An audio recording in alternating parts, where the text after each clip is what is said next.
오늘 야엘에 대해서 우리 사사 보다가 꼭 짚고 넘어가야 할 우리 야엘이라는 한 여인에 대해서 살펴보겠습니다. 야엘이란 뜻은 산양, 산에 이렇게 사는 양, 양이라는 뜻을 갖고 있습니다. 뭐 특별한 의미는 있는 것 같지 않습니다. 여러분들은 아까도 제가 그 기도에 인도하면서 제가 얘기했지만 소원이 무엇이냐라고 하나님이 물어보신다면 뭐라고 하실 거예요? 우리가 심플하지 않고 하나님이 진짜 소원이 뭐냐? 그러면 막 머리가 복잡해지지 않겠습니까? 돈도 많이 벌고 싶고 뭐 여러 가지 건강도 하고 싶고 우리 자녀가 잘 됐으면 좋겠고 뭐 여러 가지가 있겠지만 정말 내 소원이 무엇이냐라는 질문을 했을 때 뭐라고 답하실 것 같으세요? 저는 정말 심플해졌어요. 그래서 주저없이 나올 수 있는 딱 한 가지 답을 항상 갖고 있습니다. 하나님이 네 소원이 무엇이냐? 그러면 저는 딱 하나예요. 낫기를 원합니다. 아니에요. 저는 계속 쓰임받고 싶습니다. 이거예요. 하나님 저를 계속 사용해 주십시오. 이게 진짜 저의 소원이고 저의 소망입니다. 그래서 하나님이 만약에 오늘 저녁에도 저에게 네가 네 소원이 무엇이냐? 그러면 이렇게 답할 거예요. 하나님 제가 계속 쓰임받고 싶습니다. 오늘도 아까도 제가 잠깐 그렇게 기도했는데 제가 야엘의 이야기를 통해서 왜 쓰임받는다는 이야기를 했냐 하면 오늘 본문을 통해서 야엘을 통해서 발견한 것 세 가지 여러분들에게 나누기를 원하는데 23절 한번 볼까요? 오늘 야엘에 대한 이야기가 있었잖아요. 야엘이 가나안 왕 야빈을 이렇게 말뚝을 꿰어가지고 죽였다. 야빈이 아니라 시스라 군대 장관을 말뚝을 꿰어서 죽였다. 이제 이런 이야기가 나오면서 23절 같이 한번 보겠습니다. 이와 같이 이날에 하나님이 가나안 야빈을 이스라엘 자손 앞에 굴복하게 하신지라. 결국 누가 하신 일이에요? 하나님이 하셨어요. 주어가 야엘이 한 게 아니에요. 야엘은 그냥 하나의 과정 속에 뭐 했어요? 정말 큰 일을 했지만 결국 이 모든 일을 하신 분은 하나님이고 야엘은 뭐예요? 쓰임받은 한 사람에 불과해요. 성경 한 번만 찾아보겠습니다. 4장 9절. 오늘 읽었던 사사기 4장 9절에 보면 드보라라는 4대 사사가 이제 야엘에 대한 이야기를 하는데 이르되 내가 반드시 너와 함께 가리라. 바락에게 얘기했습니다. 지난 수요일에 우리가 봤죠. 내가 반드시 바락 너와 함께 가리라. 그러나 너가 이번에 가는 길에서는 영광을 얻지 못하리니 이는 여호와께서 시스라를 여인의 손에 파실 것임이니라. 하나님이 여인의 손에 파셔서 이 영광을 여인에게 주겠다 이 얘기를 하셨지만 결국 이 모든 가나안 사람들을 제압하고 이스라엘 백성들에게 승리와 평안을 주신 분은 누구예요? 하나님이세요. 그러니까 하나님이 누구를 사용하시느냐? 야엘을 사용하신 것이고 다른 말로 얘기하면 야엘이 이 과정에서 쓰임을 받은 사람이라는 거예요. 그래서 분명히 알아야 될 것은 야엘은 쓰임받은 존재라는 것, 자기가 쓰임받은 도구였다는 것, 이걸 잃어버리면 어떻게 되느냐? 내가 했다고 얘기하고 내가 이 일들을 이루었다고 얘기하는 교만에 빠지게 됩니다. 하나님은 그것을 정말 원하시지 않는 것 같아요. 내가 했다고 하는 것, 내가 이 일들을 했어요 하는 것을 하나님 참 기뻐하시지 않는 것 같아요. 요 다음에 우리가 또 보겠지만 기드온의 300용사를 뽑는 과정에서 내가 했다고 하는 사람 탈락이에요. 나중에 한번 보십시오. 하나님이 했다고 하는 사람이 아니라 내가 했다고 하는 사람 다 탈락됐어요. 그러니까 이게 굉장히 중요한 게 뭐냐면 하나님이 하시는 일이구나. 나는 쓰임받는 존재구나. 여러분 제가 좀 전에도 말씀드렸지만 정말 네 소원이 무엇이냐라는 하나님의 질문 앞에 저는 변함없이 쓰임받고 싶습니다. 왜냐하면 하나님이 쓰셔야 뭐 할 수 있는 거지 하나님이 안 쓰시고 제가 막 용을 쓴다고 되는 건 아무것도 없어요. 결국에는 이 야엘에 대한 이야기를 보면서 제가 발견한 사실이 고린도후서 4장 7절 다시 한번 보겠습니다. 우리가 이 보배를 질그릇에 가졌으니 이는 심히 큰 능력은 누구에게 있고 하나님께 있고 우리에게 있지 아니함을 알게 하려 합니다. 우리는 항상 보배이신 예수 그리스도를 함께 동행하고 품고 살고 있는데 심히 큰 능력이 누구에게 있어요? 하나님께 있어요. 그래서 우리가 늘 알고 깨닫고 살아가야 되죠. 그러니까 우리가 쓰임받는 것 너무너무 감사하게 생각하고 살아가야 되는 겁니다. 쓰임받는다는 사실을 잃어버릴 때 어떻게 해요? 내가 했다고 하고 주어가 갑자기 나로 바뀌어요. 내가 했다고 하고 내가 잘났다고 하고 내가 훌륭하다 그러고 내가 똑똑해서 그렇다 그러고, 내가 사람을 많이 알아서 그렇다 그러고, 내가 그 사람한테 연락해서 그렇잖아. 이게 자꾸 자기를 드러내요. 이렇게 되면 저는 옛날에 그런 걸 되게 좋아했거든요. 제가 했어요. 그리고 뭔가 인정받기 위해서 제가 연락해서 그렇게 됐잖아요. 막 이렇게 했단 말이에요. 근데 가만히 보니까 그게 굉장히 참 어리석은 행위였어요. 왜냐하면 하나님이 내가 했다고 하는 사람 탈락이에요. 더 이상 쓰시지 않더라고. 그래서 우리는 언제나 쓰임받은 존재라는 것 알아야 됩니다. 두 번째는 하나님이 왜 쓰셨느냐 보니까 약한 자였기 때문에 쓰셨어요. 야엘이 대단한 사람입니까? 뭐 무술이 뛰어난 사람이라 시스라라는 군대 장관을 죽였습니까? 아니에요. 야엘은 여인이에요.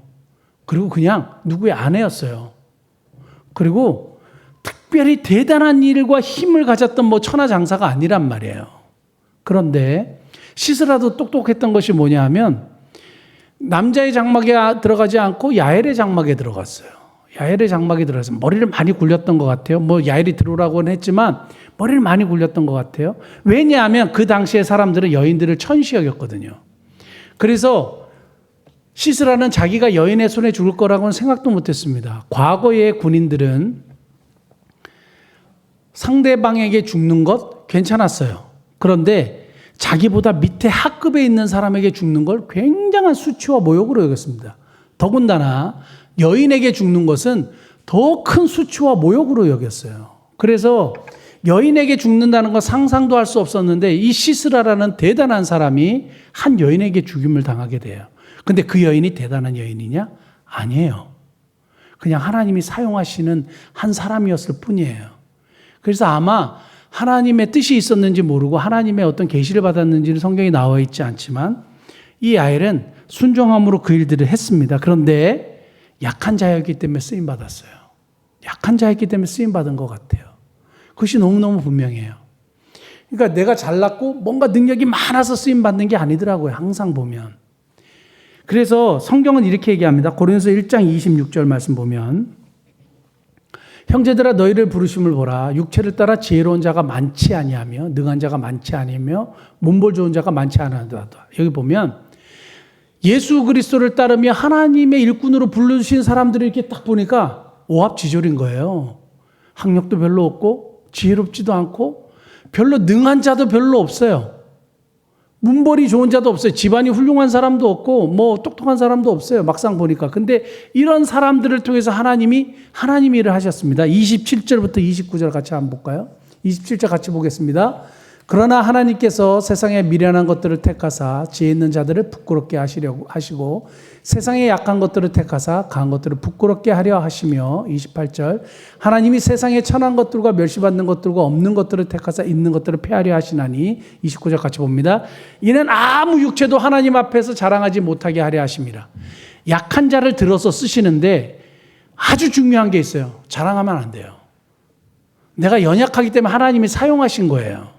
저는 우리 교회가 이렇게 작잖아요. 이게 금요 기도에도 이렇게 보면 우리 외부에서 다른 교회에서 오신 우리 귀한 청년들 두 분 계시고 우리 교인들 따지면 아무것도 아니잖아요. 근데 예전에 어느 분이 그 저희 수요 예배, 금요 예배 한번 참여하고 은혜를 받았대요. 그래서 왜 은혜를 받았느냐 하니까 목사님이 하나도 기가 죽지 않았더래요. 그래서 왜 무슨 얘기냐 그랬더니 성도들이 그렇게 없는데 전혀 귀죽지 않고 계속 사역을 하더라 이 얘기예요. 그거 보고 은혜를 받았대요. 참 좋은 얘기인데 뭐냐 하면 제가 만약에 숫자를 봤으면 지금 거의 7년째예요. 7년째인데 우리가 계속 이래요. 저를 자책하지 않겠습니까? 저 자책을 많이 했는데 자책하지 않겠습니까? 이게 도대체 뭐지? 이건 뭐 하지 말라는 얘기인가? 아니면 나에게 정말 능력이 없는 건가? 목회를 때려쳐야 되나? 이런 생각도 사실 많이 했거든요. 근데 중요한 것은 하나님이 계속 사용해 주시더라고요.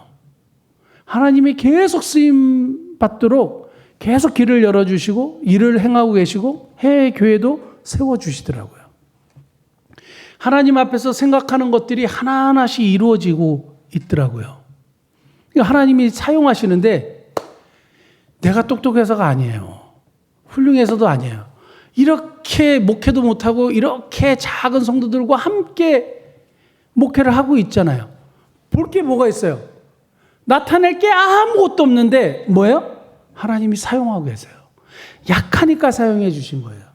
하나님이 왜 이스라엘을 택하셨는지 잘 모르겠다 이렇게 질문하는 사람도 있어요. 하나님이 왜 이스라엘을 택했어요? 너무 작은데? 성경이 딱 나와 있거든요. 신명기 7장 7절 보면 여호와께서 너희를 기뻐하시고 너희를 택하심은, 다시요, 여호와께서 너희를 기뻐하시고 택하신 이유가 뭔지 아냐? 너희가 다른 민족보다 수요가 많기 때문이 아니야. 너희는 오히려 모든 민족 중에 가장 적으니라. 제일 작아서 선택했다 이거예요. 제일 작아서 선택한 거예요. 하나님이 이렇게 힘이 있고 능력 있는 교회들을 통해서 일도 하실 수 있잖아요. 그런데 우리같이 작은 교회, 작은 선교회를 통해서 하나님의 일을 계속 하시는 것 너무너무 감사합니다. 약하기 때문에 쓰임받았다는 것. 그런데 내가 똑똑해서가 아니고 내가 뭔가를 잘 순종했기 때문에 아니라 내가 약하지만 하나님이 사용해 주신 것, 그걸 감사하면서 우리가 계속 나가야 되는 겁니다. 그러면서 생각이 바뀐 게 하나 있어요. 예전에는 수요일이나 금요일이나 여기 꽉 찼으면 좋겠다 이랬는데 누가 그러시더라고. 저쪽 교회 이전하면 성도들이 많아지고 그러면 하나님의 일을 많이 할 수 있지 않을까요? 맞는 얘기죠. 그게 일반적인 얘기예요. 근데 하나님이 숫자 많아가지고 일을 하세요? 아니에요. 하나님은 언제든지 연약함 속에 강함을 드러내시는 분이시고, 그렇기 때문에 우리가 우리의 힘으로 하려고 한 순간부터 하나님이 그 공동체는 쓰임받지 못할 거예요. 어떻게 해요? 우리는 할 수 없으나 하나님을 의지하고 우리가 하나님의 일들을 감당할 때 하나님은 그 공동체와 그 사람을 사용하실 줄 믿습니다.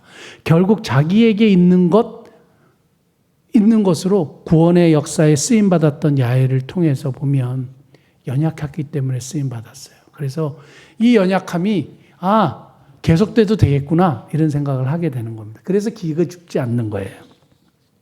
자, 그 다음에 마지막에 3절 한번 보실까요? 4장 3절 같이 한번 읽어볼게요.